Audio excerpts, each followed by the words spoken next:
Gold, trusted gold buyers. మీరు తాకట్టు పెట్టిన బంగారాన్ని విడిపించి ఈ రోజు ఉన్న మార్కెట్ ధరకు కొనబడను.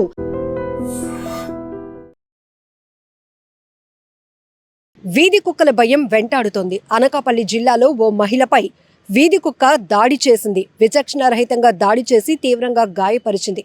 ప్రస్తుతం ఆమె ఎన్టీఆర్ హాస్పిటల్లో చికిత్స పొందుతోంది. అయితే ఆమెకి ప్లాస్టిక్ సర్జరీ అవసరం పడటంతో ఆమెను మెరుగైన ట్రీట్మెంట్ నిమిత్తం సర్జరీ నిమిత్తం విశాఖ కేజీహెచ్కు తరలిస్తున్నారు వైద్యాధికారులు. అయితే ఇక్కడ మనం చూడొచ్చు, ఈ మధ్య కాలంలో వీధి కుక్కల వ్యవహారంపై పెద్ద ఎత్తున చర్చ జరుగుతోంది. కొంతమంది వీధి కుక్కలు అంటే మూగజీవాలకు కూడా వాటికి హక్కులు ఉన్నాయి, వాటిని కాపాడుకునే పరిస్థితి మనపై ఉందని కొంతమంది ఫైట్ చేస్తుంటే, అయితే అంత ప్రేమే ఉంటే ఈ వీధి కుక్కలన్నీ తీసుకెళ్లి మీ ఇళ్లలో పెట్టుకోండి, అవి మనుషులపైన చిన్న పిల్లలపైన విచక్షణరహితంగా దాడి చేసి చంపేస్తున్నా కూడా మీరు ఇంకా వాటిని రక్షించాలి అని ఫైట్ చేస్తున్నారు అంటూ మరొక వర్గం. అలానే వీధి కుక్కల విషయంలో సుప్రీంకోర్టు తీసుకున్నటువంటి డైరెక్షన్, ఇవన్నీ మనం ఈ పెద్ద చర్చ నడుస్తూ ఉండగానే ఎక్కడికక్కడి ఆ ప్రాంతం ఈ ప్రాంతం అని లేదు, వీధి కుక్కలు విచక్షణ రహితంగా మనుషులపై విరుచుకు పడుతూ తీవ్రంగా దాడి చేస్తున్నాయి. కొన్ని చోట్లయితే చిన్నపిల్లల్ని కొరికి చంపేస్తున్నటువంటి దుర్ఘటనలు కూడా మనం చూస్తున్నాం.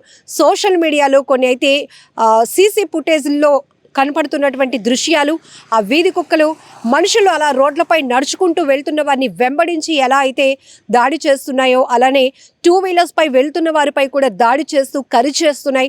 ఆ తర్వాత వాళ్ళ పరిస్థితి ర్యాబీస్ వ్యాధి సోకి వాళ్ళు ఎలాంటి ఇబ్బందులు పడుతున్నారో కూడా మనం కొన్ని దృశ్యాలు సోషల్ మీడియాలో చూస్తుంటేనే తీవ్రంగా మనసు కలిచివేస్తున్నటువంటి దృశ్యాలవి.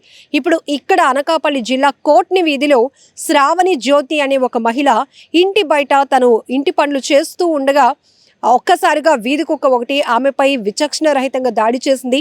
మొత్తం ఈ పార్ట్ అంతా కూడా తీవ్రంగా గాయపరచడంతో అక్కడ శరీర భాగాలు కూడా పూర్తిగా ఛిద్రమైనటువంటి పరిస్థితి కూడా కనిపిస్తోంది. అందుకే ఆమెకి ప్లాస్టిక్ సర్జరీ కూడా అవసరం అవుతుంది. అయితే ఇక్కడ మరింత భయాందోళన వ్యక్తమయ్యే పరిస్థితి ఏంటంటే, ఆ మహిళను కరిచిన కొద్దిసేపటికే ఆ కుక్క అలా అక్కడ చనిపోయినటువంటి పరిస్థితి.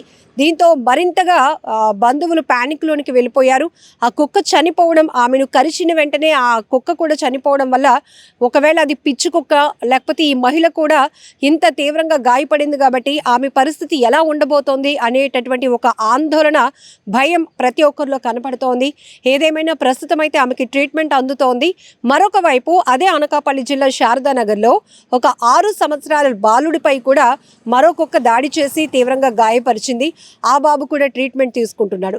ఇక్కడ ఇంతకు ముందు వరకు మనం ఒకటే, వీధి కుక్కలు ఉన్నాయంటే దొంగల భయం ఉండదు, ప్రశాంతంగా పడుకోవచ్చు, అందుకే వాటిని గ్రామ సింహాలు అని పిలిచేవాళ్ళం.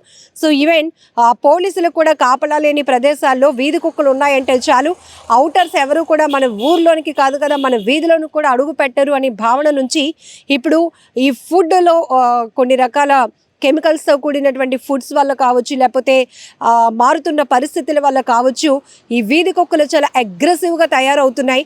ఎవరైనా కనపడితే చాలు వాళ్ళ మీద పడి కొరికేయాలి అనేటటువంటి ఒక అగ్రెసివ్నెస్ వాటిల్లో కనపడుతోంది. విచక్షణ రహితంగా దాడులు చేస్తున్నటువంటి వీధి కుక్కలను చూస్తుంటేనే తీవ్రంగా భయపడే పరిస్థితి వస్తుంది. ఎందుకంటే చాలా చోట్లయితే అలా నడుచుకుంటూ వెళ్తున్న పిల్లలపైన కూడా అవి దాడి చేసి కొరికి చంపేస్తున్నాయి. కొన్ని చోట్ల తీవ్రంగా గాయపరిచేటటువంటి పరిస్థితులు ఉన్నాయి.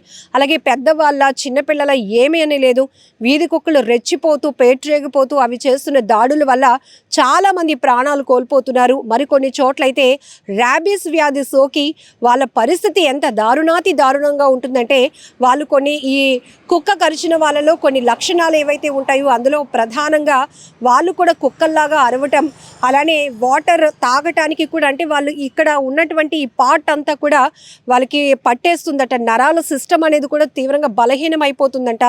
దానివల్ల గుటక వేసి వాటర్ తాగడానికి కూడా ఇష్టం లేనటువంటి పరిస్థితిలో వాటర్ని చూస్తే ఈ ర్యాబీస్ వ్యాధి సోకిన వాళ్ళు చాలా భయంకరంగా ఉంటారు.